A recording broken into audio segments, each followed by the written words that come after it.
Thank you, Madam Speaker. I oppose this bill.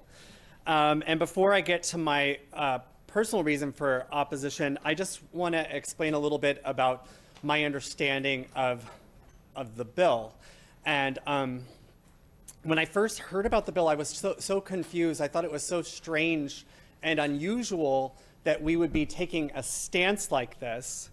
And from doing my own research, I understand that, it comes from the lower 48.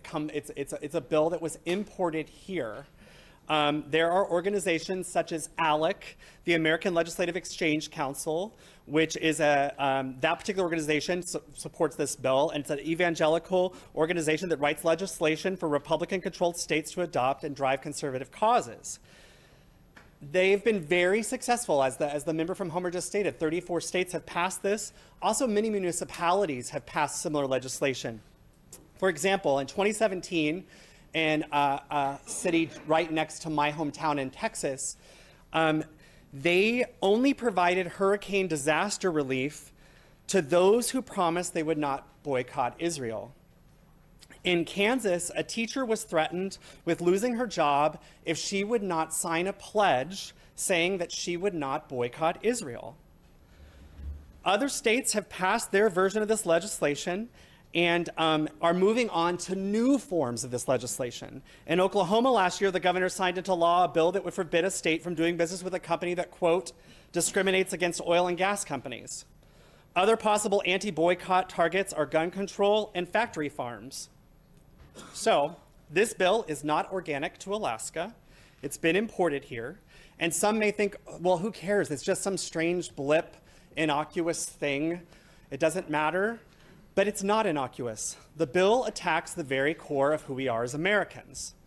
From the 1773 boycott of British tea that helped spark the American Revolutionary War that led to the establishment of our country, to the 1955 Montgomery bus boycott against racial segregation, boycotts have been a popular and effective tool for bringing about political change in our country. The tactic has been wielded against injustice abroad as well. We have used boycotts to place pressure on South Africa to end apartheid. We currently have many boycotts leveraged against Russia in response to their invasion of Ukraine. Anti-boycott laws such as this bill constitute an all-out assault on our rights as Americans to protest without government interference or harassment. Freedom is sacred to me, and particularly the freedom of speech, which I believe this bill attacks. The member from Homer stated this bill has been vetted by the 8th Circuit Court of Appeals, and I just want to explain a little bit about that. So in Arkansas, a newspaper refused to pledge not to boycott Israel, not because they were boycotting Israel, but because they felt that to do so would be taking a political stance. And they felt as a newspaper that that was not what newspapers do. They don't take political stances. And the 8th Circuit ruled that they could have this law in place, and the Supreme Court has declined to hear it. But I believe that with so many versions of this type of law moving forward, that the Supreme Court will have an opportunity to hear it again. I believe when they hear it, that they will find it unconstitutional. This bill is undemocratic, un-American, and unconstitutional.